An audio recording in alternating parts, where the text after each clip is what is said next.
For the artists, for the passionate. Welcome to the Adventures Elsewhere podcast.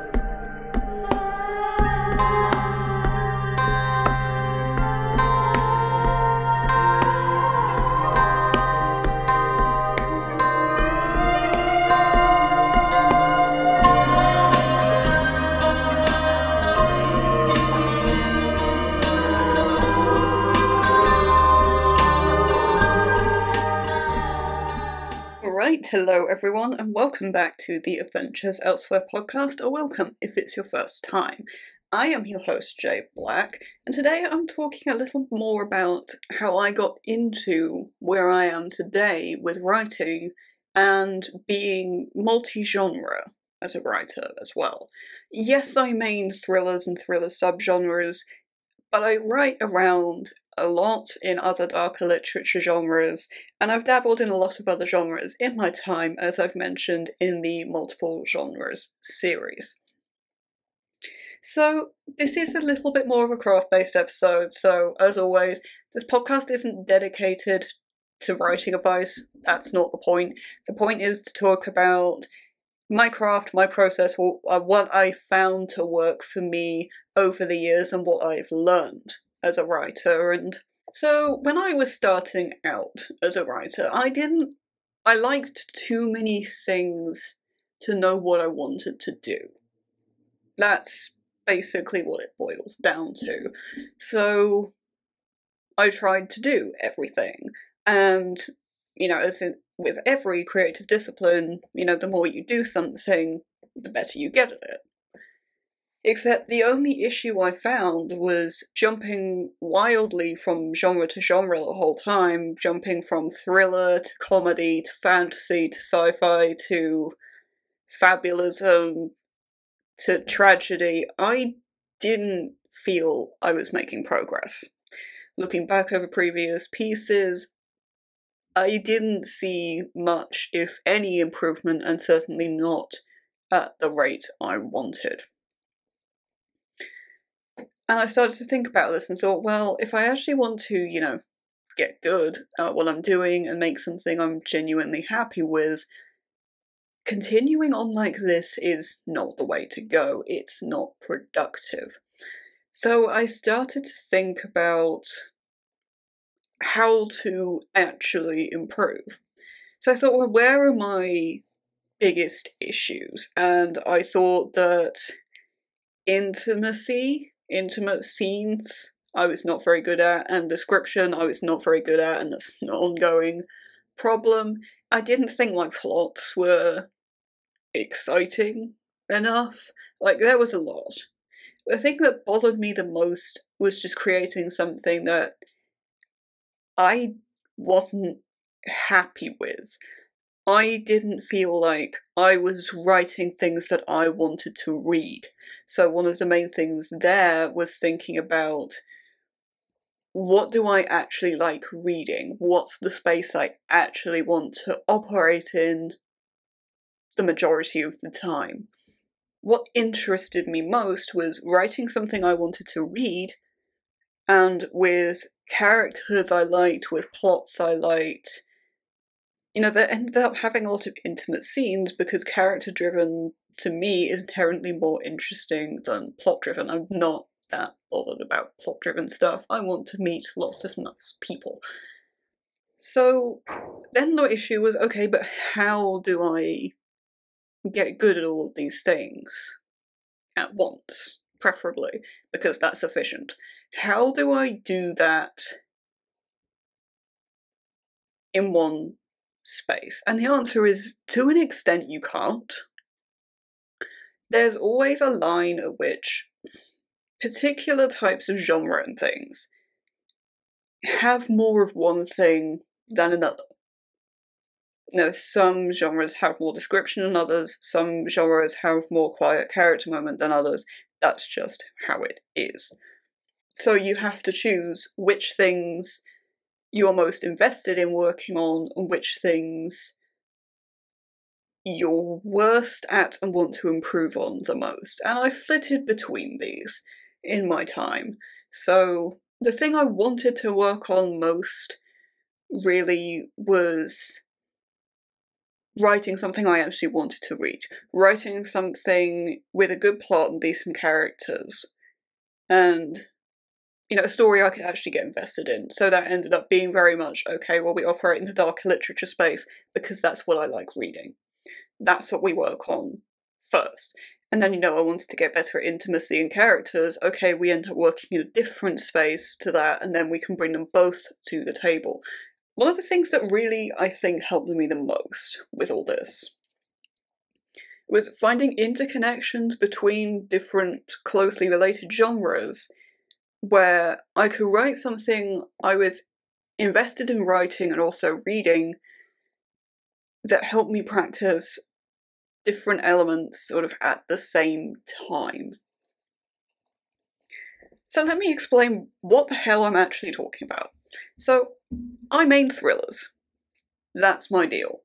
And to get good at all the complex elements that come together in a thriller, because there is a lot, I thought about other different genres that have those elements more prominently. So something like horror, for example. A big thing in thriller is, you know, a lot of fear, a lot of tension, and also a lot of violence and gore.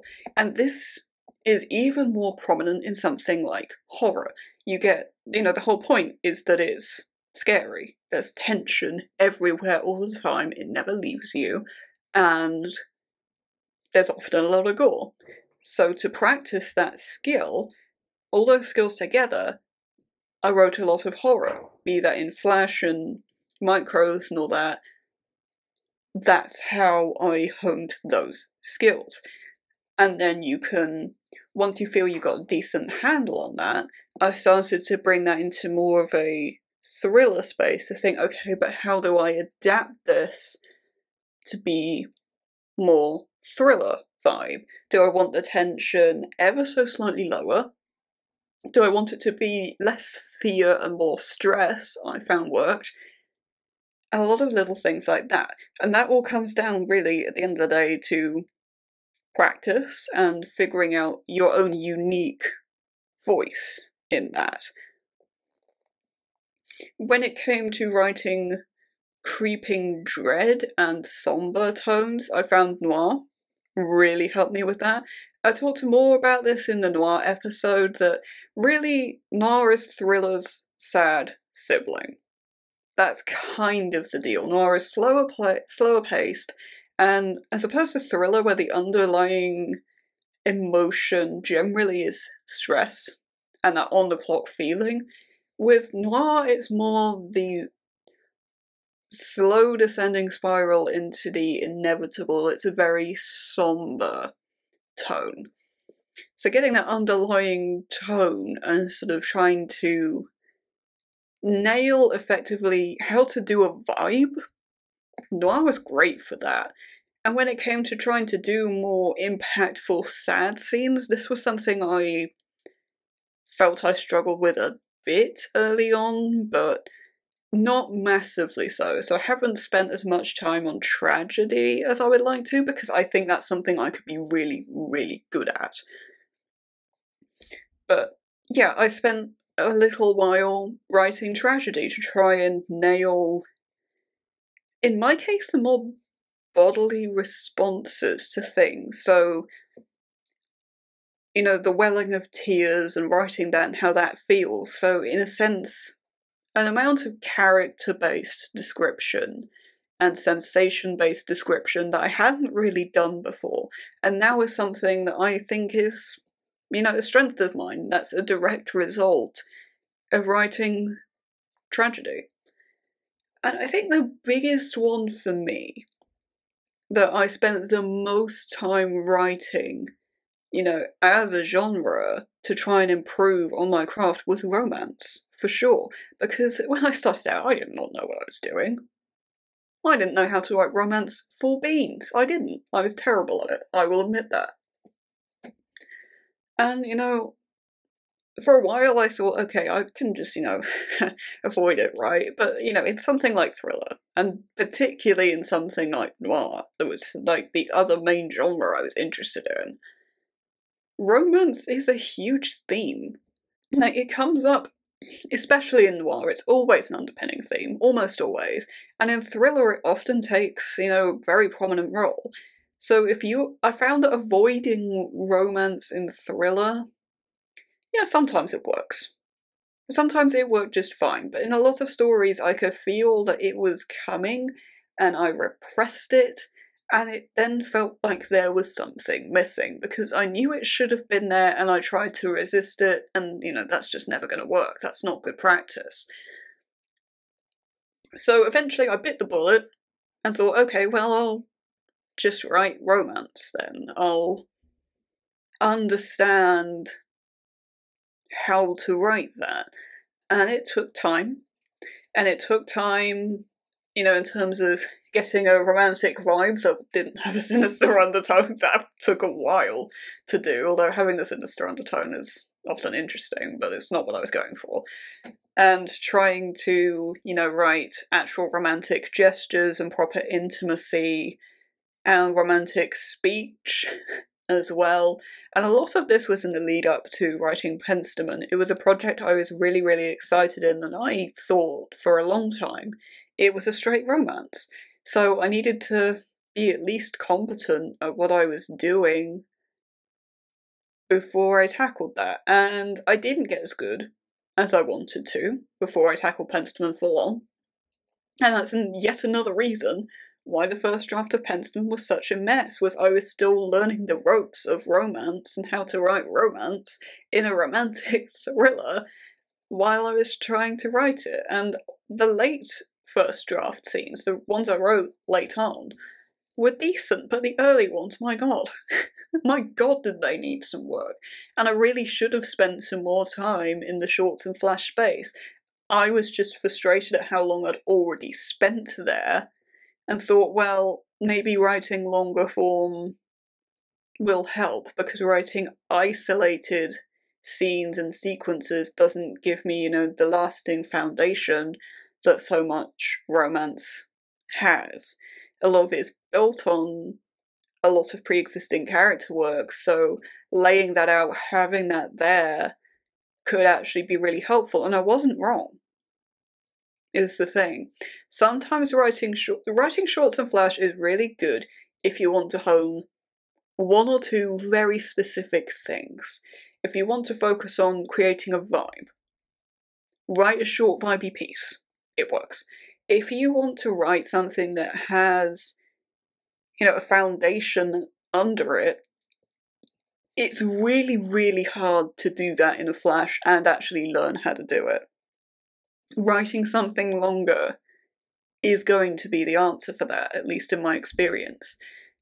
Writing a full-on novel without knowing what you're doing, I would not recommend that. Just a longer short, so like 3-5k, or maybe something novelette length, so, 15-20k. Yeah, that'll teach you how to do it. Because over the course of that many words, you're going to have to figure it out, and it might take you, a couple of them, but there's no substitute for practice with this. And I found this again with sex scenes. I was getting there with romance. I was pretty happy with how I was going, but sex scenes, hey, not so much. And in, Penstemon, that is, billed as a romantic thriller at the time, I thought, just straight romance, I could do with a sex scene or two at the least. So I need to learn how to write that, and really the only way you're going to get good at that, find a way that works for you, that encompasses your unique voice, is practice. There is no shortcut to this. There isn't. Picking up a craft book won't do what you need it to do, because you'll end up writing, a sex scene like this person, you'll end up writing a romance scene like that person, preferably not George Lucas. You'll end up writing a tragic scene like that person, you'll end up writing a description like this person. Hang on, that's 4 different people there, because you've picked up 4 different craft books, and none of those people are you either. And with so many books being being published, you know, in the decades we're in now, let alone the hundreds of years beforehand, there's no reason to be generic. There's no reason to be bland. You know, you have to bring something unique to the table in order to be a quality writer. And following craft book templates is the antithesis of being unique. And at the end of the day, you might have, you know, GCSE template ticks on things like, yes, I can do this, yes, I can do this, but I'll bet you any money you're not actually going to be happy with what you're making because it doesn't feel like you. It doesn't feel authentic to you and your process and what you want to put forward, what you want to achieve. Do you want, you know, a romance with this particular vibe that, you know, the craft book tells you, oh no, you want this vibe, and you do it like this? So actually, I don't think that works. I don't think that works with my style. I don't think that's what these characters' romance should feel like. That's all decisions that you have to make. No two romances are the same. So you have to tailor that, you have to make that your own. Grouping genres, I think, was the biggest thing for me in terms of learning. Especially when you've got a really complex genre that encompasses so many different elements, like thriller does in a lot of ways. You know, you've got the gore, you've got the creeping dread, the fear, the stress, the tragic moments, the romance that's often a way bigger part of it than you necessarily realise when you're first writing it. There's a lot there. So trying to hone all those skills at once is just a lot. It can be overwhelming if nothing else. So breaking that down into more manageable pieces just makes a lot more sense. It makes things a lot easier. And if you want to do something again like grimdark, for example, again, similar to thriller.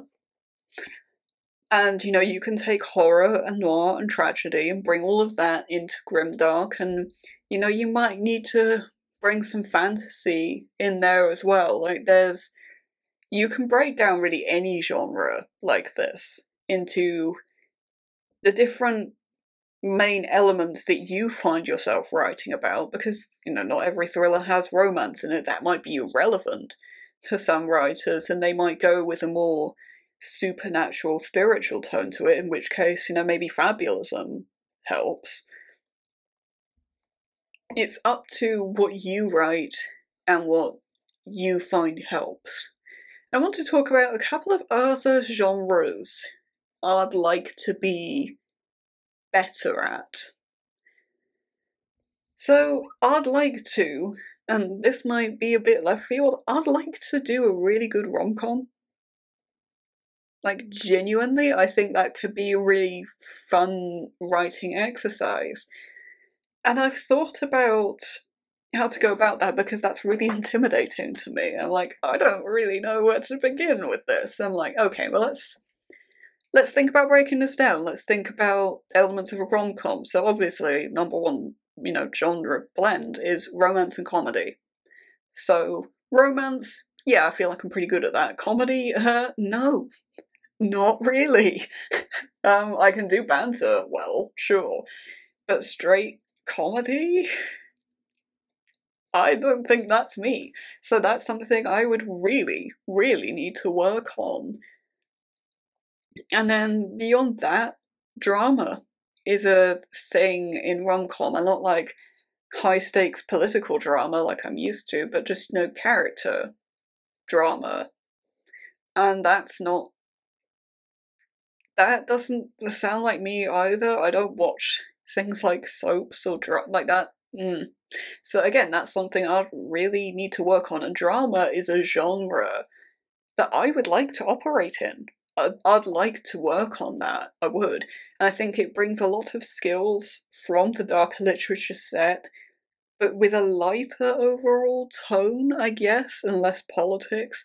Again, this is something I want to experiment with and get good at because I think it's going to become directly relevant to what I do. And then, you know, sex scenes in rom-com is debatable, but that's something I reckon I still need some more work on, to be honest. Another genre I would genuinely really, really like to be good at, and, you know, this might go against some things I've said on the podcast before about how much I hate fantasy, but I do like writing it. I just really wish I was better at it. I really do. But, you know, fantasy is one hell of a complicated genre. It is. It's hard. It's a really hard genre, and good fantasy writers, props to you. And again, I've thought about, okay, but my fantasy is just bad. It's not great. What are the elements I need to focus on and get good at to write a decent fantasy? This is something I've spent quite a long time thinking about over years. And I thought, well, description of things that I don't really get has never been a strong point. Things that I've not seen don't really have much reference for, not my strong point. Where's a genre where that's like one of the things you have to do all the time and almost an underpinning thing of the genre in setting and world building? Sci-fi. Yeah, not a fan of sci-fi. Open about that too. But you're not going to get better practice at describing settings that don't have much of a reference point, and gear and weapons and all those things that don't have much of a reference point. You're not really going to find something much better than sci-fi unless you're talking about fantasy, but honestly I would say sci-fi is probably further away than fantasy, because fantasy often has such a historical basis. If you think about things like Tolkien, it's sort of medievally, foresty, you know, there's a grounding point there. Sci-fi, just not so much, so get good. And again, with fantasy, there's a lot of, you know, afterlife, souls, and things like that, and this is something I'd really like to get better at. Well, supernatural-based fiction. That's my thought with that, is that something that I need to spend some more time doing, and again, like, I would actually like to spend a lot more time doing things like Supernatural in particular to understand how to write that, because that, again, I think is going to be directly relevant to some things that I'm tackling in the future. And a really big one for me with fantasy, given how much of a theme travel is in fantasy, because as much as anything it'd be a shame not to see this big, beautiful fantasy world, adventure. I've tried adventure and I've never been good at it, and this is probably the single most off-putting thing for me about writing fantasy, is having to write travel and adventure, because I flunked it so badly in the past. I will admit that. It was not good.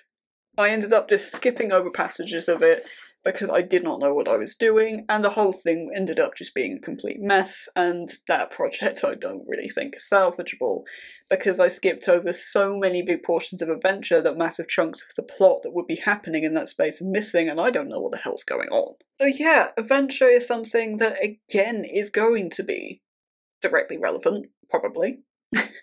So I really need to spend some time getting good at that. And like romance, that's going to be a long time. That's going to be a time sink. It's going to take me a long time to get good at that.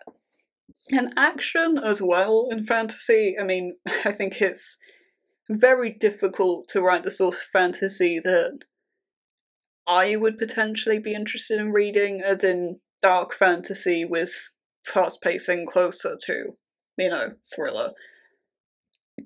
It would be very hard to do that without having action sequences, and it is something I'm getting better at through writing Shadow on the Snow, and just over time, because, you know, I've been forced to practice it, it's something I've gotten a lot better at over the years. Again, it was one of those things in my early days I just skipped a lot of the time, and plots went off the rails, and those projects are just not really salvageable because of it.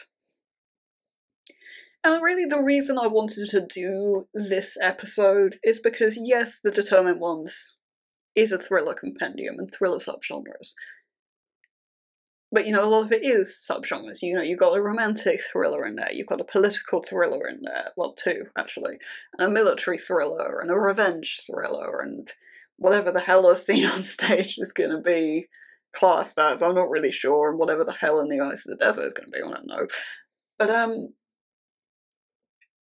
as I go forward through the timeline, there are going to be a lot of different genres that are hit and subgenres that are hit, at least to an extent.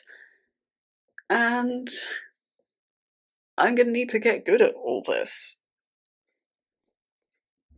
And it doesn't just happen overnight, and if you jump from here to there all the time, that has been nothing but counterproductive, because you think, oh, you've been in this genre, this thing worked this way, but because of the different underlying tone, it doesn't work elsewhere. It takes time, and there's no substitute for practice. But you know, this is part of, I would call this really continuing professional development at this point. Yeah, if you want to just main horror all the time, yeah, that's cool. Genuinely, that's great. If that's what you want to do, your only interest is writing horror, sure. But there are still different subgenres within that. There's the more tragic horror, the more gore-based horror, the more creature-based horror, and you're gonna have to find ways to tackle that. And again, this is where things like Flash and Micro come in super, super handy, because they let you write exactly what you need to work on and nothing else. If you want to write, you know, a standalone sex scene, you can just do that in a Flash, in a Micro, they're done, dusted. And you can maybe come back to it and extend it into a short, but you know, that's what you want to focus on, that's what you write. You don't have to write an entire novel on the side of it. You want to write, you know, a whole load of description, well, write some descriptions, write some vibey scenes. There's no substitute for that. Craft books are not the be-all and end-all of stuff like this. There's a very limited amount they're going to help you. I think that's about all I have on this for now. This is a subject that I think I will be revisiting in time when, you know, I've written more genres, more subgenres. I'd like to do some more about that. I think that would be cool. I think that'd be interesting. And I think it would be cool to talk to some other writers who operate in completely different genres to me as well. If you're published on the way, please do get in touch. My email is jade42black@gmail.com. There are no genre restrictions, no length restrictions. You know, it can be a novel, can be a novella, can be an anthology, can be an overview of a trilogy, whatever. No age category requirements. Whatever. Really, the only thing I would say is if you're indie or self-pub, you're the people I want to hear from.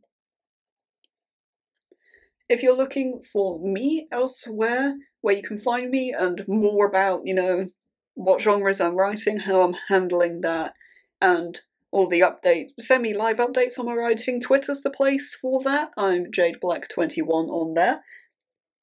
As of last night, when I'm recording this episode, I just hit a big milestone in my military thriller Shadow on the Snow. I just hit 55k. We are in the endgame of that, which feels awesome. If you're looking for the home of the podcast, which you probably are if you're here, that is Instagram. I'm Jade_Black21 on there. On Instagram, you'll get advance notice of what the episode for the week is, as well as little soundbite teaser reels and other things as and when I experiment with them. So Instagram, Jade_Black21, and Twitter is JadeBlack21. And until next time, you have a wonderful rest of your day. Thank you for listening. If you enjoyed this episode, please consider leaving a like. It helps the channel a lot. Intro and outro music by me. Copyright JBlack 2024.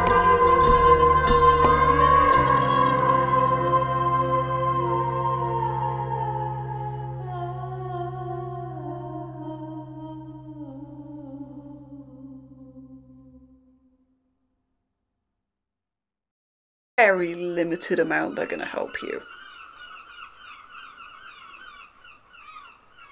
Suddenly seagulls.